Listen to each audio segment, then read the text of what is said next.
on, guys? So this is my old new truck. It's only got 12,000 miles on it. And then this is my new truck. This is the one that's got the triple bunks in it. So I figured I'd do a tour because I didn't see much on YouTube about these as far as what the insides look like or anything like that. But like my girlfriend said, they all look the same. On the outside, yes. Inside, not so much. So I'm going to take you for the tour on the inside because that's the important part. So as far as the dash setup and everything, it's the same as the other one. No different. All the gauges are the same, options are still the same, all the buttons are the same. They did manage to take out the rear airbag dump switch. They took that out for safety reasons or whatever. But computer, it's all the same. You think, this is where my OCD would kick in. Why would you mount the bracket off to the right? Why wouldn't you take this and mount it right in the middle? But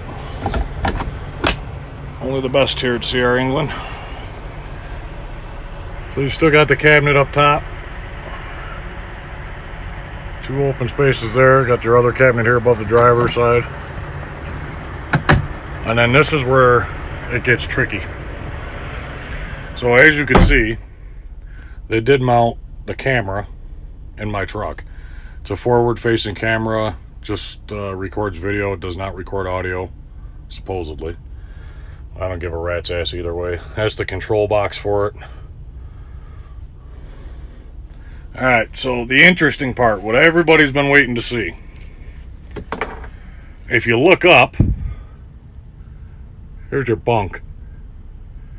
So you're missing out all that shelving that was here. That was up there. That's all gone. Now, what I did is I took the liberty of putting the bunks down. So you could see the top cabinet above the open shelf there. That's gone. That's actually gone on both sides. So you do have the cabinet down below. I know some of the trucks come with it, some don't. So you got the drawer in here. Just open shelf unit. Now, you have literally a foot of space in between the back bunk and the front bunk. So this is what it looks like up above. And then you got the back bunk that obviously that hasn't changed. The lower bunk, that hasn't changed. On the driver's side, you still have all the controls here in the back. I don't know if I'm going to get enough light back here to show you. So you still have all the controls in the back, your vent. Now the one thing that I did notice that they did put in, it's the first time I've seen this, is this little metal bracket. And there must be a vent behind here because when you turn the air on, it comes up here. So now you have, that's safe. This is all open in here on both sides. So the air comes up through here, separates in here. So if somebody's sleeping up top, you have an air vent up here. So that should take the heat problem.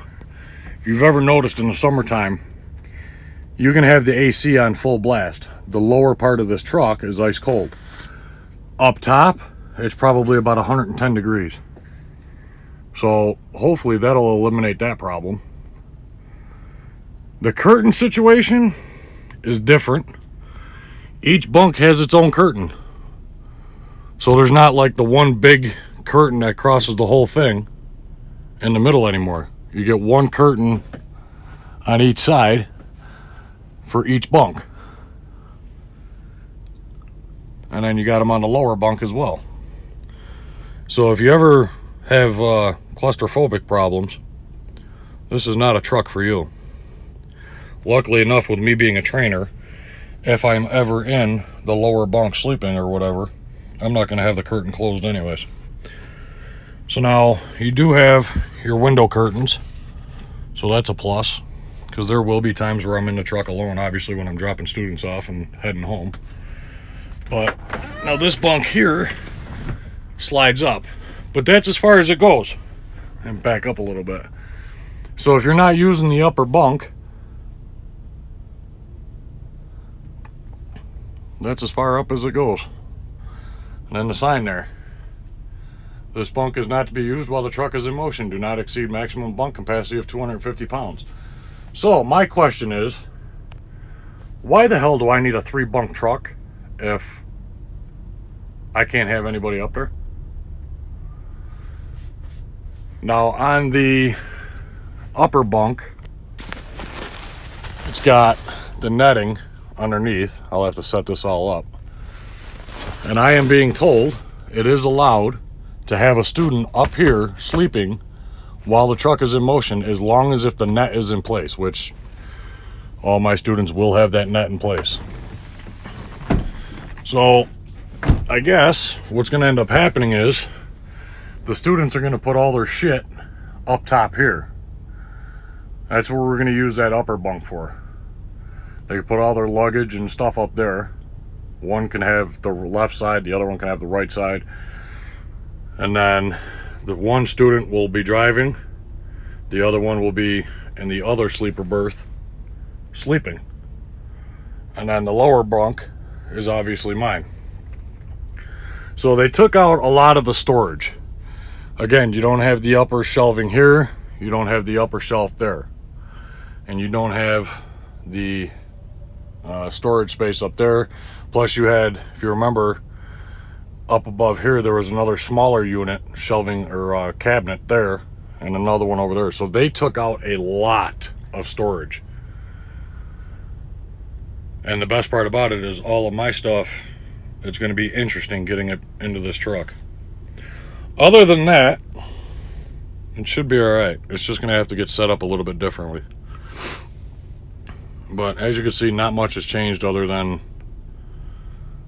that and all the storage they took out. But that's that, guys. If you got any questions, feel free to ask. See you soon.